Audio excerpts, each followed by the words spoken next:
And so it was that mental work, and I do that mental work all the time. So when I'm at training, I practice my game mental processes. So I might spend 30% of my training doing my technique, and then the rest of the time I'm bowling the batters. And I'm like, okay, now I'm going to switch on to my mental processes. I'm trying to visualize now. Moving into the mental and emotional, and that's a really good segue, I guess, is, Matt, you bowl the ball you want, and as a spinner, like I heard Greg Shippard say when he came on my podcast, talk about batters are reactors. We react to what the bowlers do. And as a bowler, you formulate a plan, you're at the top of your mark, you let go of the ball, and you think, yep, I've executed exactly what I want to do. I have the plan, what I think is right, the ball is where I want to go. You then can't control what the batter does. So how have you learnt to manage your mindset? You might bowl the best ball of your life, or a ball you exactly want to land, and someone hits it out of the park. How do you manage the outcome versus what you wanted to execute?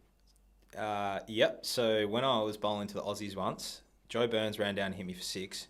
Dave Warner tapped me on the head and said, well, if your best ball isn't getting hit for 6, you're bowling the wrong ball. So that was the first time I sort of had that analogy in my head of like, oh, like if you bowl your best ball and hits you for 6, that's sort of okay. That's why like Adam Zamp is really good, because he ignores what happens and he's so focused and process driven. I think that scenario, sort of, if you're in a good mental state, if you're in your blue brain, you can handle that really well and you've got your mental processes. If you're struggling a little bit and you're in your red brain, that you can't handle that. So how do you send yourself into your blue brain? Are you handling your breath? I meditate outside of the game because I've been doing it for a really long time, but that helps me in the middle, organize my breath, organizes my body, my self-awareness of if I'm like really struggling or I'm thinking too much.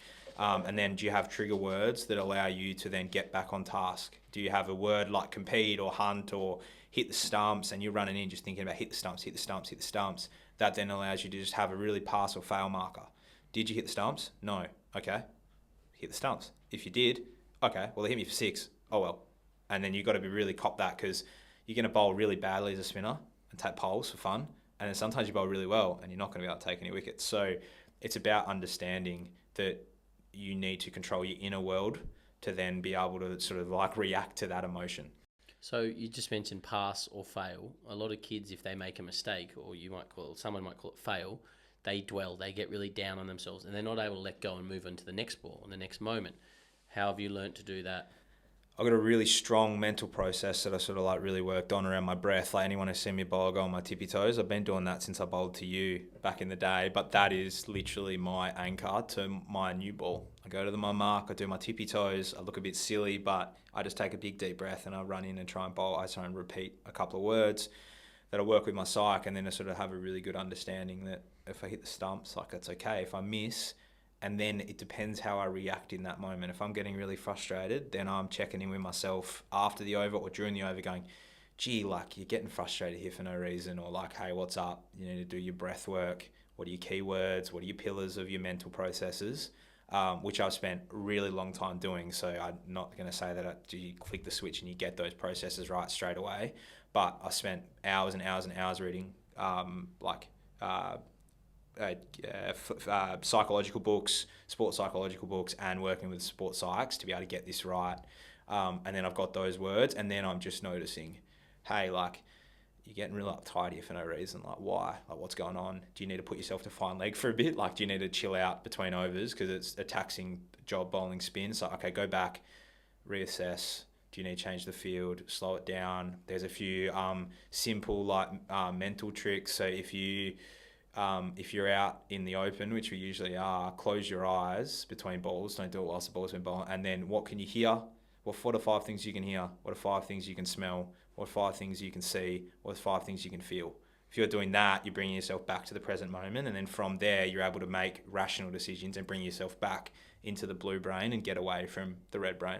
So when did you start working on the mindset, and how did that evolve, and what does that look like now? Is that an ongoing thing with a psych?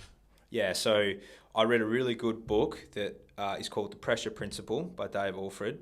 It's Johnny Wilkinson's kicking coach. I read that about the same time I started getting first grade results. And I wrote a set of affirmations before the game about process-driven affirmations. You've worked really hard this week. Go out there and just let go and enjoy it. And I wrote that before the game. And then that sort of moved into some more deeper psychological work that once a psych became available. For me, they're really expensive. When I was working at Bunnings and a PT, I couldn't afford them. So I was reading books and sort of learning. The Finding Mastery podcast with Michael Gervais is like, I listened to maybe 350 of those and sort of picked out like, what are the key themes here? All right, well, there's 15 people from different walks of life who all meditate. Maybe that's a really good thing for me to do. And so you're able to then sort of map things out, sort of getting those mental processes right. When I got dropped, so for my second year on contract, I played the first game of the year. I went 1 for 140 from 37 overs. Travis Head had a field day. Didn't play the next 4 games. Then we had the Big Bash break, and I didn't go to the score with the Scorchers that year. And then that year, I spent every week for 12 weeks with the psych, with the aim of playing the Bankstown game after the Shield break, where I was like, that's my make or break. I was on a 1-year contract. I was like, I need to get my mental space, like really go down this rabbit hole, which I was curious about anyway. I spent heaps of time working on it. So there's the All Blacks psychologist at the time was working on a theory of blue brain, red brain. Blue brain's like your best brain, and you're clear, you're in this moment, you're conscious, or you're in subconscious thought. Red brain is like you're a duct of water, you're really struggling. So I basically developed my blue and red brain. So what does it look like when I'm in the blue brain? What does it look like I'm in the red brain? I went to 5 people at university at UWA Cricket. I said, hey, can you write me a paragraph? Because they're students, so they're really good at articulating things. So write me a paragraph on my blue and my red brain. They did that. I did my own, matched them together, looked at the themes. And then I was like, hey, well, these are all the red brain traits. What do I need to do to get myself into the blue brain? What do I need to do that I take my opportunity when I play at Bankstown? I took my opportunity. Then I got picked at the Wacker for the first time, because at that stage, like, you don't bowl spinners at the Wacker. I bowled pretty well, got some faith from Sauce, played in the Shield final, bowled okay, batted better, won my first Shield title, and then I was away to the races. And so it was that mental work, and I do that mental work all the time. So when I'm at training, I practice my game mental processes. So I might spend 30% of my training doing my technique, and then the rest of the time I'm bowling the batters. I'm like, okay, now I'm going to switch on to my mental processes.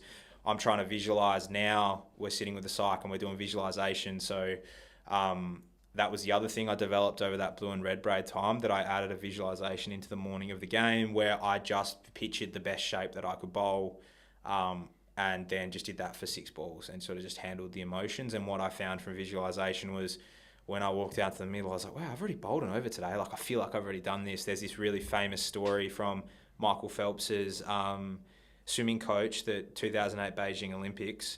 Before that, they do on-deck visualization.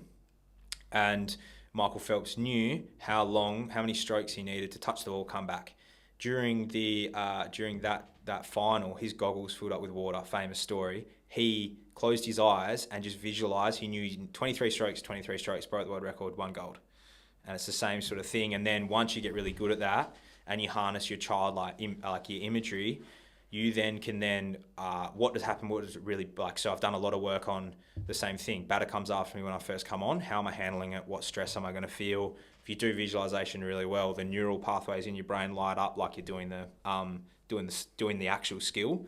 So I've just spent a heap of time doing that, and then you've just tried to be really rock solid in that, so that then when I'm playing on the big stage, I'm able to handle the external pressure, and my inner voice is you're essentially in the eye of the hurricane. Everything else is around you is whirling around, and you're nice and calm in that bubble.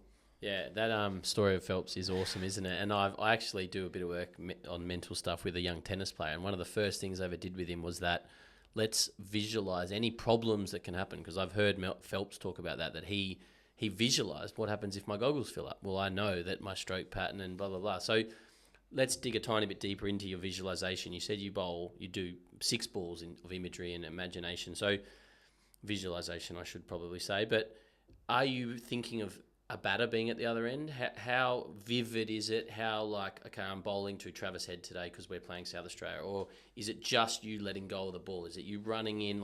How does it actually look? I've got different ones. So the one that I sort of fall back on is that I'm just I usually use the day before the game, and this is hard for club cricketers if they don't know where they're playing, but I basically, before the game, the day before the game, I sort of just walk up to like where I think I'm going to, like what end I'm going to bowl from. I sort of just have a look around. So I get like all of the stimulus in. And then when I'm visualizing and closing my eyes, like I can do it right now. I'm at the top of my mark. I'm like able to walk in. I'm taking a big deep breath. I'm walking in, take a couple of steps, take bigger steps. I'm able to then jump off my left foot, right foot, bowl the ball, and I'm seeing like the shape of the ball come down, and I've just got like the whacker backdrop in the background, and then I'm not really thinking about the batter. I'm just thinking about him getting a front foot defense, and I do that 6 times. And then we want to, like before the game, you want to feel really good. Then when you're not playing the game, I've done ones where you bowl your first ball and hits you for 6, and then dealing with those emotions and sort of talking through that. So are you physically walking in, or are you just standing at the top of your mark? No. Like I'm physically like closing my eyes, and I'm able to like walk in. Yeah. And follow that all the way through to that feeling of letting go of a really good ball. That's brilliant. And visualization, what a powerful tool. Tell us more about meditation. Like what you've mentioned on, you've done that a lot. So, and you can come back to your breath. How does your meditation practice look? So it started when I was 18 or 19 or 20, around that age. And I basically just used the Headspace app. Really great app. At the time, they didn't have as many paywalls around. So I was able to then do like, I did like 1,000 days straight of meditation where I just did 5, 10 minutes, 20 minutes around the time I was playing A-grade cricket. I really just learned about like, it gives you a massive self-awareness of understanding like what you're feeling, why you're feeling, and you're not your emotion, you're just experiencing emotions. So then I was able to then sort of progress from there, did some different meditations. My best mate, Cam Bancroft, loves meditations. He's introduced me to his meditation practice, and I've sort of gone down that rabbit hole, the art of living, and sort of done. Now it ends up being like a 20-minute meditation in the morning. I think the biggest... Is that every day, regardless of cricket? So I do this every day. I'm human. I miss some days. Some days I'm out in the bike early doors and I don't meditate, sort of my meditation, but I do it as much as I can. I'm aiming for at least 5 out of the 7 mornings. Sometimes, like when I'm feeling super stressed or feeling there's some anxious in my world, I just go back and do some more. And now it's 20 minutes where I don't listen to anything and I just observe my thoughts and I just sort of understand what's going on in my brain. I think that's the biggest misconception of meditation is I sit there and don't think. You're never not going to think when you meditate. It's the understanding of, hey, today I'm a bit frazzled and a bit like upset and I'm a bit scared about training today. Okay, well, why?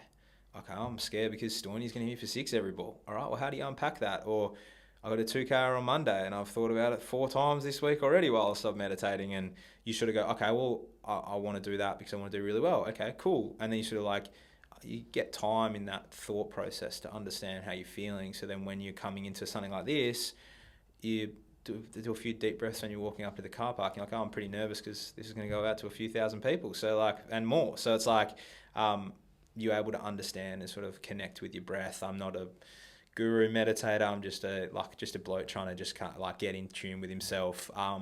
It's funny, like now that I've been doing it for a really long time, that when I've had a really, really nice meditation, I come back into the room and my partner's like, gee, like you're pretty, like my partner kind of like, oh, you're pretty up and about. Was that a good meditation? Like I sort of get that nice like energy to me. And then sometimes when I'm super stressed, she sends me outside to go meditate. So it's definitely something that I'm grounded in now.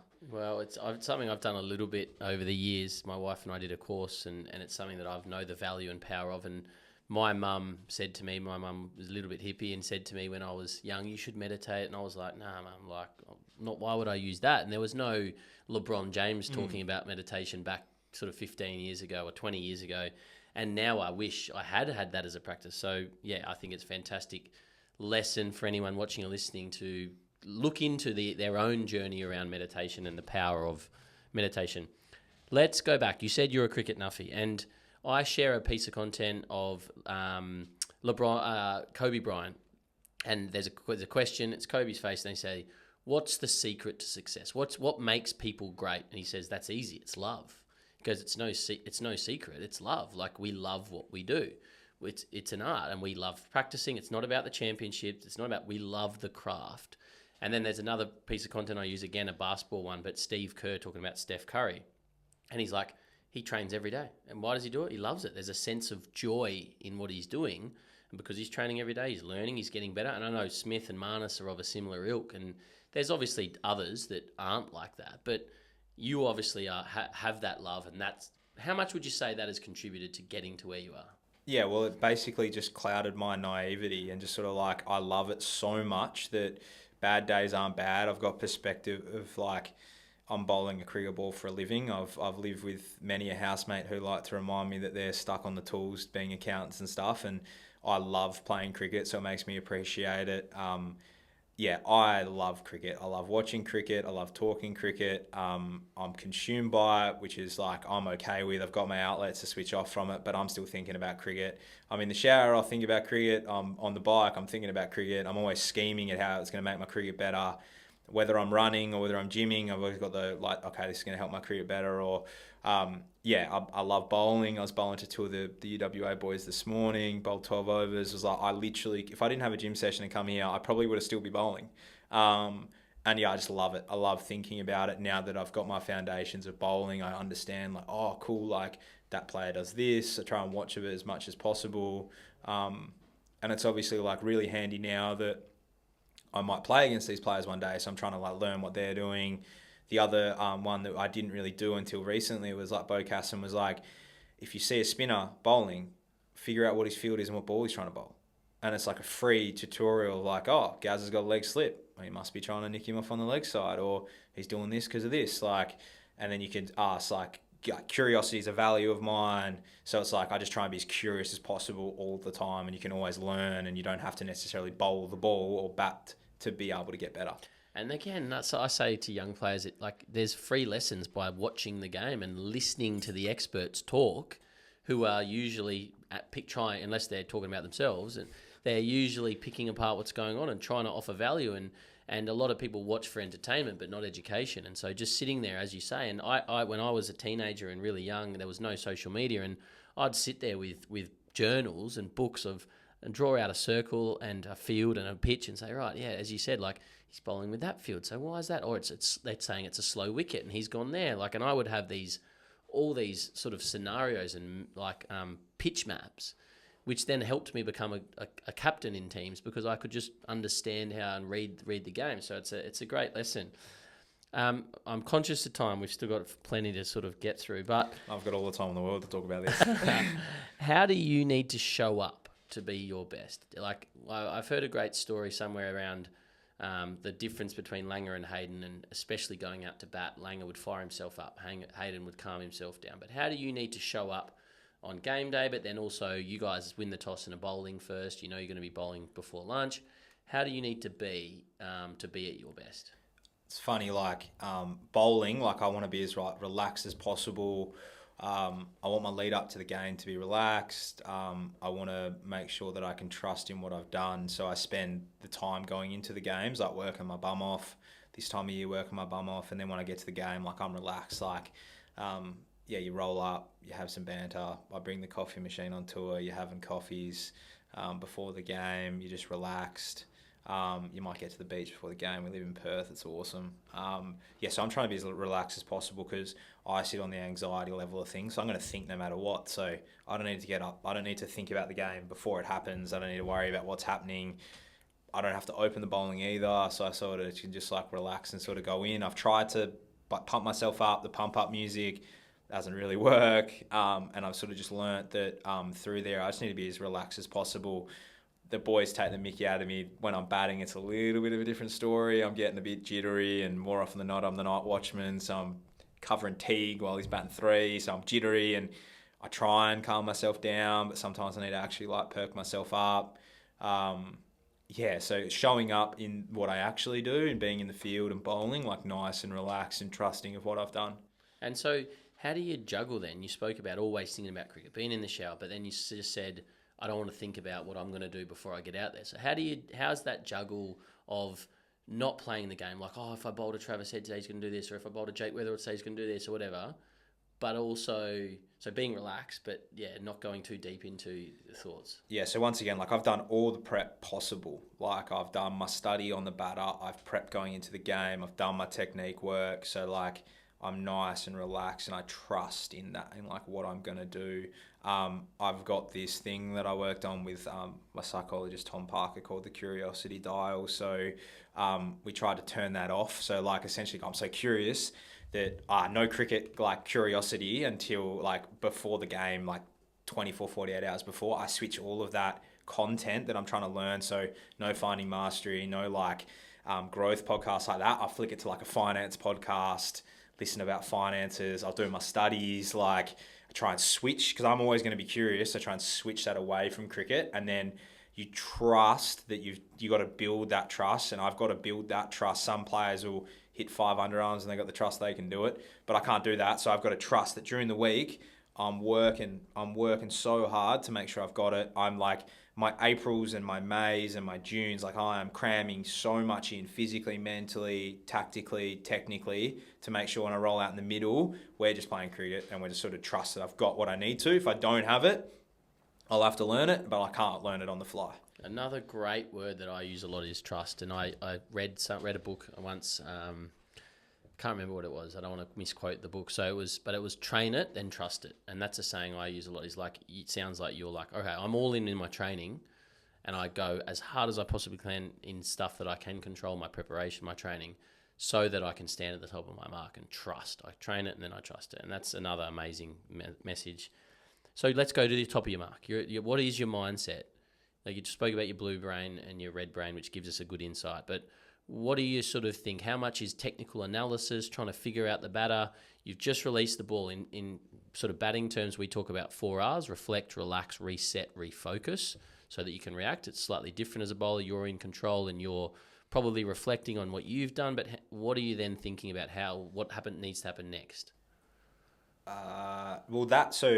That happens like 4 days out before a game. Like the top of my mark is a reflection of 4 days, 4 years before I've done the task. So 4 days out before a game, wherever I am in the world, I've got an Excel spreadsheet and I go through and I watch every piece of footage I can find of all the batters playing spin.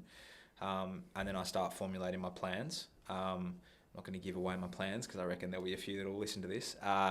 And then I figure out what I'm trying to do. Am I coming tight? Am I coming wide? Am I bowling my square? What am I doing? That's plan. We've got a plan. It's plan A. I know what I can do. I know how I'm feeling. First couple of overs, it's for me. It's like build into your spell.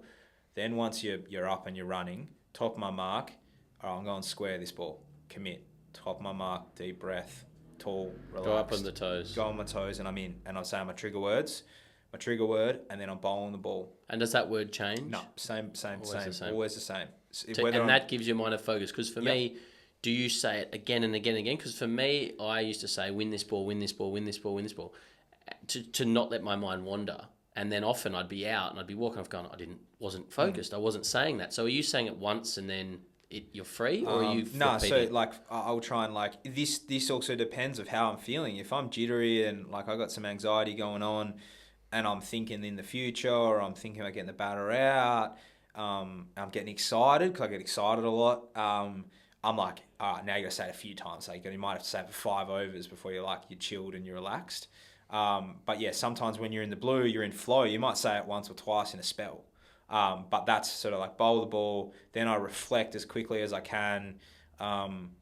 They might play a shot you're not expecting. They play a certain way. Red ball cricket is slow, so they might have played a defensive shot. You're just going, okay, I try not to think too much around like what my technique needs. It's more like, okay, I just need to keep trying to find that front foot defense or find that defense. And then I use my teammates if I need to. I got some good banter always happening at mid-off or mid-on. And if I need to relax, I'll just turn around, talk to Charlie Stobo. Jaden Goodwin's there. Hards is there. Hards has always got a great reflection of cricket. And I just sort of ask a question. I might go, hey, what do you think? If it's a long spell, I'll be like, what do you think? They might go, yeah, you might need to go around the wicket. Or like Hilty's there. Hilty's like, nah, as a batter, I think you're on top here. Or have you thought about this? Or when you start playing with people a lot, they're like, geez, Rock, like today, like you're a little bit off. Like, you okay? And then you're like, okay, cool. I need to reflect and I need to keep doing those mental skills. So yeah, that's it. Yeah. Yeah, and so you mentioned journaling before, and you said you bring your journal with your photo in it. So what do you use your journal? How do you use that to develop your mental game? So basically, before the game, I've got my I've changed this a little bit, my journal. So I've got my Excel spreadsheets where I've got like all of this like long-term data there. So I sort of rate everything out of 5 after the game. But I've got my... Did you get that from Bangers? Or is that something you... Because I remember him coming on the podcast and I'm almost certain 5 years ago, during COVID, he said he does something similar where he rates after every day's play. I don't know. We've never really spoken about it, but I got the rating scale of being process driven. So if you've got your 5 process words, I got my 5 process words. I just rate them out of 5. If they're not good and they're not like I'll come back to the rating, but essentially like I'll have my pre-game notes where it genuinely might be like, hey, last week you were real rattled when you first came on. Like, make sure you remember how to breathe. You might have some key notes about something, and then you've got your I just write down what my process words are, and then I've got a few more notes if I need to. I love pumping myself up with my words, so I've got which no one knows about this. The whole of last year, I carried like a little like A2 piece of paper, and every night before bed I'd write like, yeah, you're gonna do this, like you've earned the right to do this, and I stick it there, and I just like might not read it, but I stick it there, and I'm like, yeah, I can do this tomorrow, or I can be the match winner. Like, you just got to keep showing up to be the match winner, so I've got that going on.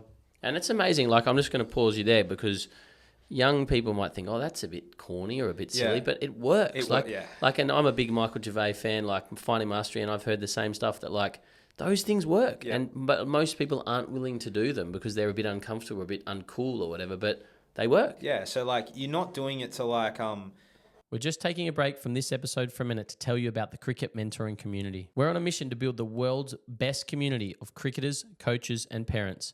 So no matter where in the world you live or what level you're at right now, the Cricket Mentoring Community can help you. If you're committed to your game and serious about becoming the best cricketer you can be and person you can be off the field, then join cricketers from over 24 countries around the world in the Cricket Mentoring Community. Get access to myself and other CM mentors and experts from around the world as we aim to teach you the 6 pillars of success: technical, tactical, mental, emotional, physical, and lifestyle, so that you can become the best you can be.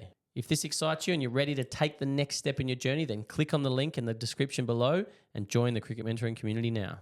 It's based in like, yeah, you've done all the work, you deserve to do this, or like, yeah, you love the big stage, or like whatever you want to say. Just positive reinforcement, positive self-talk. You've earned the right to be there. You're not pretending to be there. And so then I like play the game.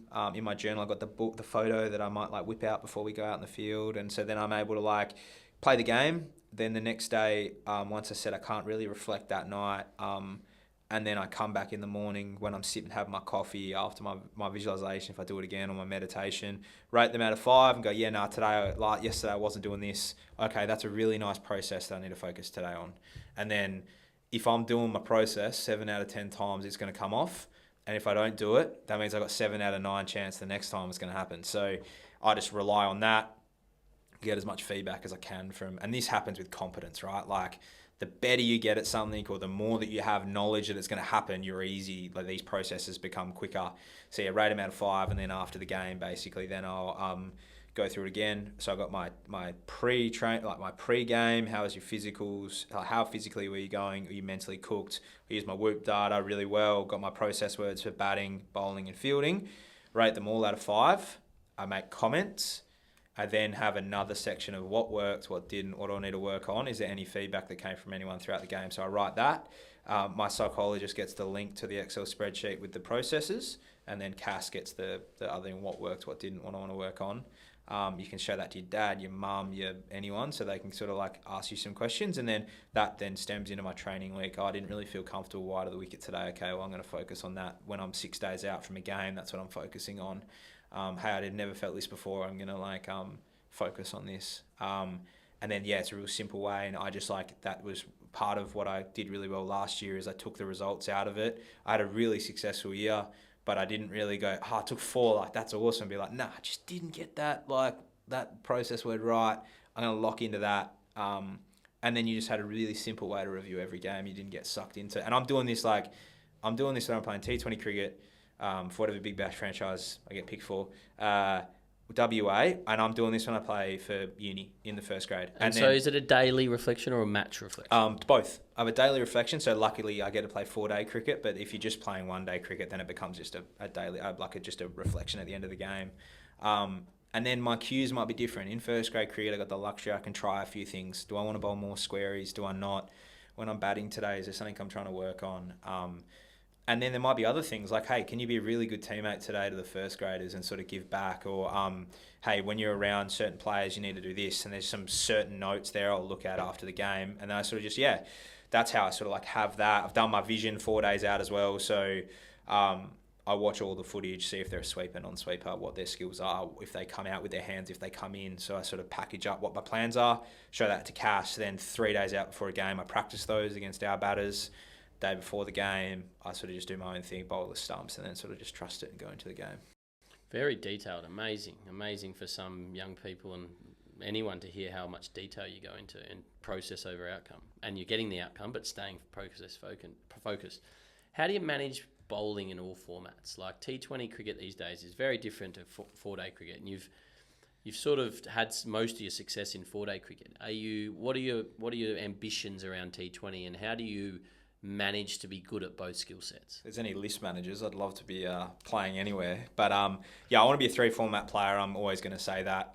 It's funny, I've only played 5 Big Bash games, but the technical and tactical components I've learnt in Big Bash, being around some of the best players in the world, talking to the Dre Russes, the Imad Wazims, the Liam Dawsons, I've come back into red ball cricket, and every time I've come back into red ball cricket, I've actually performed better because I've used the knowledge and the tactical side of T20 cricket. I had this unbelievable conversation with Imad Wazim during the Big Bash where he in about 3 balls summed up a batter and was like, they don't want the leg side, they want offside play, so I'm going to do this, this and this.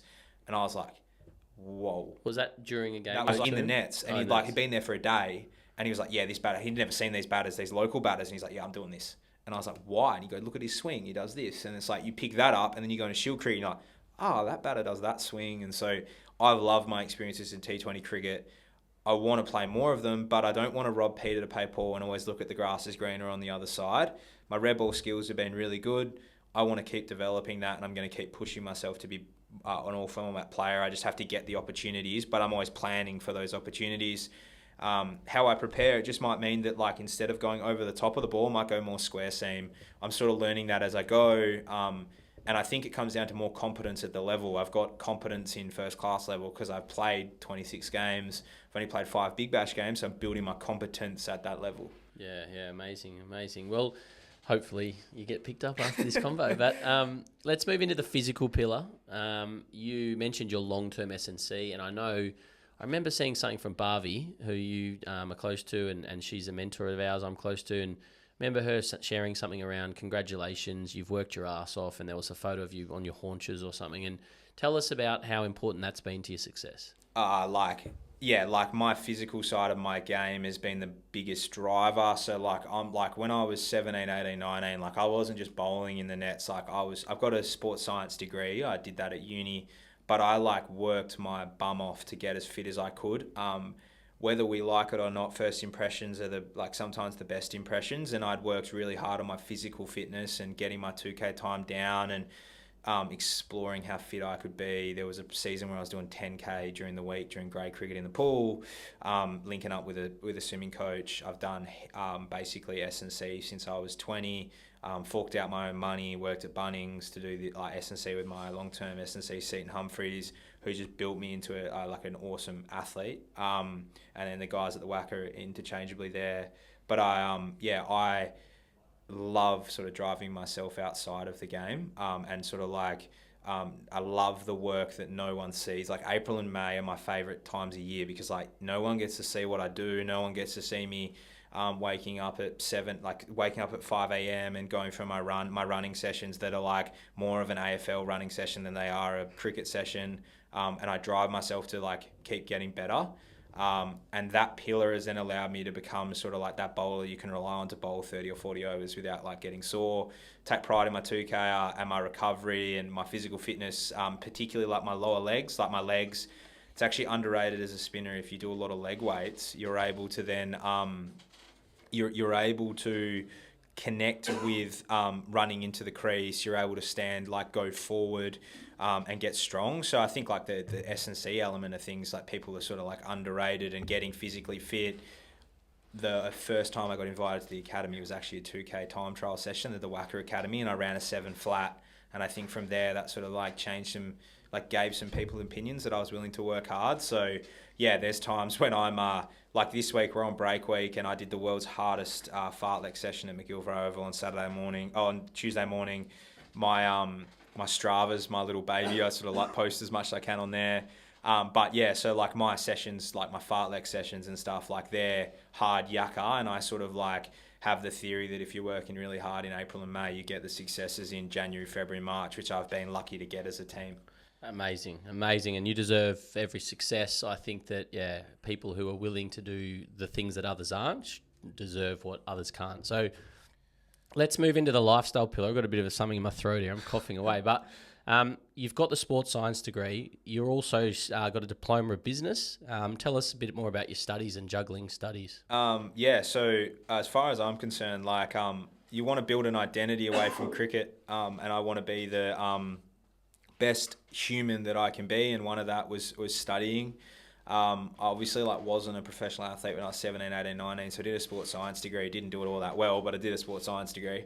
And that gave me a really good opportunity to during the week, I was Corey the sports science student, not just Corey the cricketer.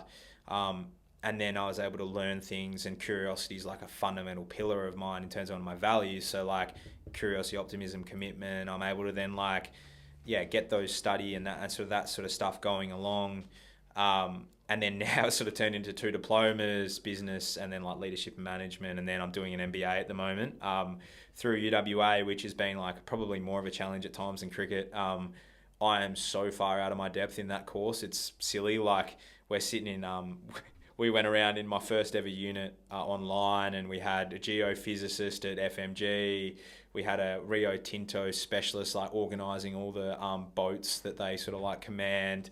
And then Asa got to me and I was like, yeah, I'll right arm off spin for WA. So it sort of pushes my boundaries. It splits my identity. It sort of helps me be curious in other aspects. And I actually really enjoy doing assignments during Shield games. It gives me an outlet to sort of switch off. And I know that I'm working towards when I finish my career, and I've got 4 years, but after that, if I get 10 years down the line, I can then go into aspects and be able to mingle with people and sort of find a job that I really enjoy. I love coaching, but it's sort of that element of making sure that my identity just isn't, hey, I'm Corey the cricketer. It's, hey, I'm Corey the cricketer, but I also do my MBA. I've done this, I've done that. It adds for conversations. It makes things interesting. Basic business, you get a good understanding of how people are trying to run things. So yeah, good on you. And you mentioned your values there: curiosity, commitment, and optimism. Is that something you've worked on with your psych, or how have you got to them? So I naturally curious.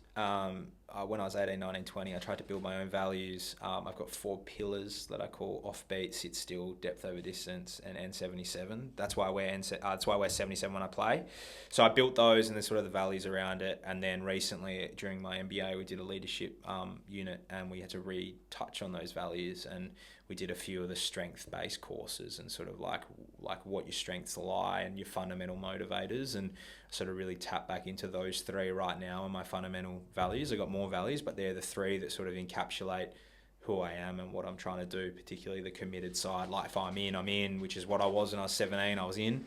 And I was, curious and optimism. And that's optimism is the naivety side of things. I'm always optimistic that things will work out for the better, and I'm going all in, so that'll work. Well, that's one of Michael Gervais. He talks a lot about elite athletes have optimism, right? So another one that, you tick. On your lifestyle, I spoke to Ben Tippett, your player manager, who's a great man, and we've got a partnership with. He mentioned you're a vegan, so something I wasn't aware of. How do you manage that? And if you're willing to share reasons why, how do you find being a professional athlete, being as fit as you can, and being a vegan? So this also stemmed around the curiosity piece. I was at uni, sports science degree. I wasn't overweight by any stretch of the imagination, but I was doing 2 nutrition units, and I was like, well, I've got a PT, and I've never really worked on my diet, and it's probably something I should work on. And then sort of went down the rabbit hole. At that time, Sids was taking polls for fun for Australia. He was a vegan. There's vegan Olympians. This was way before Game Changers came out, the documentary. And it was sort of one of those ones where I was like, hey, if you give away a lot of things, as a vegan, in terms of you're just living a healthier life, you're eating healthier foods. And I was like, you know what, this can't go wrong. So I gave it a try, and I was still living at home at the time, thank God, because Mum taught me how to cook veggies, which isn't that hard, but she taught me how to cook veggies. And then basically I went vegan, vegan, plant-based 7 years ago. I then just like loved it, frothed it, enjoyed the element of like, you eating really good food. I've had like iterations of it, like when I wasn't very when I was really poor and I was just literally having veggies and chickpeas for lunch in between coaching at Scotch and doing running sessions. I've slowly learned how to fuel my body better to the help of a few different dietitians. But yeah, so I love it. I'm also a very committed, stubborn person. So if I'm in, I'm in. So like I stuck to it because I love it. And then I haven't really had a problem with it since. Everyone's accommodating when we play shield games and stuff. There's always a vegan option. All it means is that I'm a little bit more disciplined and understanding of what I need. I might need a little bit extra like supplements through protein. I need to go on like some creatine, like they're supplements you don't need to worry about when you're a kid, but like just to keep the sort of strength gains up. But I've been injured once in 8 years. I've tore my oblique off the bone. That's about it. Playing cover drive. That's why I don't play them anymore. But yeah, so I just try and eat good food, and Mum's on board now, so we've got someone to talk to. But my partner isn't. I don't force it on anyone. It's not something where I sit here and say you have to be vegan, but just like making good conscious choices where I don't eat Maccas. So that's one less thing I have to worry about, and I'm eating better food. And you want to fuel the Ferrari, and do you want to do that with really good petrol, or do you want to put the cheap stuff in? Is essentially like the best way is to understand it. You're having your veggies. You don't necessarily like your veggies as a kid, but go and like look at all the best athletes there having their veggies. Like watch, and that's the other thing. You watch all these best athletes eat, and they're eating so well. So it's just another element of your life that if you want to be a professional athlete and you actually want to get to where you want to get to, you've got to like make these tiny little food choices. That's like, yep, you might not be able to have a kebab every day, Teague, but you can then be able to make some better food choices and be able to fuel your body better, because playing cricket's hard and you don't actually realise how much concentration you need. And if you're not, that comes from food intake. Like the Tour de France is on at the moment, and they're the pinnacle of like nutrition, and like they're having they're sipping water every 20 minutes, and they've got like on their stems there's of their bikes. There's so much science. The food they eat, there's more publicity, so they show that now. The food they eat's dialed in. There's a reason why LeBron has his own chef. Like, so yeah, that was my journey through it, and I love it, and I don't plan on going back anytime soon. Oh, good on you. I went vegan for a month. Didn't love it. Well done. So you're well read. What are some books you can recommend for young athletes? Pressure Principle, Dave Alford, gives a really good understanding of sport, like the psychology of sport. That's a really like pioneering book for me. Eddie Jenkel, Happiest Man on Earth, really good book for perspective. If you really want to go down the rabbit hole, Viktor Frankl's book, Man's Search for Meaning is really good. Rabbit hole again, Eckhart Tolle, The Power of Now. Sort of those are like the philosophical books. If you want to read like get your hands on any autobiography, I reckon I've read Mike Hussey's book 35 times. Like, more I read it, the more I resonate to it. And then I try and read, like there's heaps. Like my library's full. But yeah, so there's the Man's Search for Meaning, Viktor Frankl, those type of books. Resilience Project with Hugh Van Cuylenberg, really good book. He's got 2 of them now. There's plenty out there now, which is really cool. Yeah, awesome. Now, we're going to have to wrap up shortly. The studio is only been booked for another little bit, but let's talk about the culture at the WACA and what you think has made the WACA so successful and so special over the last few years. I'm really lucky because I've came in at a time where the senior players are amazing. There's no hazing there. There's a love. There's a support. There's unbelievable cultural drivers of the system that aren't just captains, the way that people behave off the field. You've got training standard setters like Bangers, Matt Kelly, Joel Paris, unbelievable captains in like AT, Whitey, Sauce. We have a core connected trademark for the West with our family for the West we succeed, and then trust, committed, humility, and we touch on those every day. We've got our behaviours, we've got awards for that. And it's that we touch on it all the time, but we have players who embody humility. I spoke about Ash Agar before. Players embody committed, Bangers, and the trust element. We trust each other as a group. We're well supported by the fact we've got V at the top, Cass, Timmy Mack. It's an incredible place to be, and I think the biggest thing is like, more often than not, you hear all these sports psychs and stuff say you don't want to be your sport as like a family, but like we genuinely are. We love each other. We heckle the hell out of each other all the time like brothers. But yeah, when it comes to that connection piece, you see how much it means to us when you come into the love we have for each other. When people do well, there's some unbelievable images. If you go back to the first final where Hards made his 100, when he hit the ball down the ground, you look down the other end, I can't remember who was batting at him, had both hands in the air celebrating for him. We've got elements where you take the wickets, the fast bowlers are happy for you. The fast bowlers take the wickets. There was I wasn't there, but I sort of like heard the stories around like when Lancey first made the Test squad. It was an all-in jump on, celebrating with him. People put those personal values aside and have that humility. We're all mates. We all hang out. Me and Bangers spend way too much time together. But even like when the young kids come in, like Teague, like watching him grow as a human because of the environment we're in has been like sick to watch. And it's sort of that sort of like side of it. And we're really blessed that we have so many good cricketers. Like, it is silly. Like, I reckon our scratch matches when everyone's available is like the best scratch matches in the world. Like, international standard. We did a running session in my first year. I had Mitch on my left, Stoyne on my right, Ag behind me, Bangers, AT, and I sort of like looked around. I was like, oh, like this is incredible. A few big dogs. You understand the training standards that those players who train so well, you get like a really good look at. Here's what the best in the world and they're doing. Like, you got to match that. And so like our nets are incredibly like intense. We're not spraying each other, but they're intense because you're asking a lot of each other, and that just helps the young kids sort of come in. And yeah, it's awesome. Amazing. And you mentioned some of the captains, Sauce, AT, Whitey. What is it that makes a good captain in your opinion, especially as a spinner? Yeah, well, that's the hard part, is that sometimes like captains in Australia just captain fast bowlers, but I've just had really patient captains. Like AT's really good and thoughtful. Sauce didn't really say much, but you just knew that he respected you, and it wasn't necessarily the things that he said. It's just give you the ball. Or I remember going into the Shield final, I was really nervous I was going to play or not. The pitch was so green. Sauce came up to me and said, yeah, you're in, don't worry about it. Like, just little things like that where you're like, okay, cool, like this is awesome. Whitey's like, and it's actually funny, they're all sort of like introverts in their own way, so they don't say much, but they lead by example, and when they do speak, you know that it's like well thought out and well planned.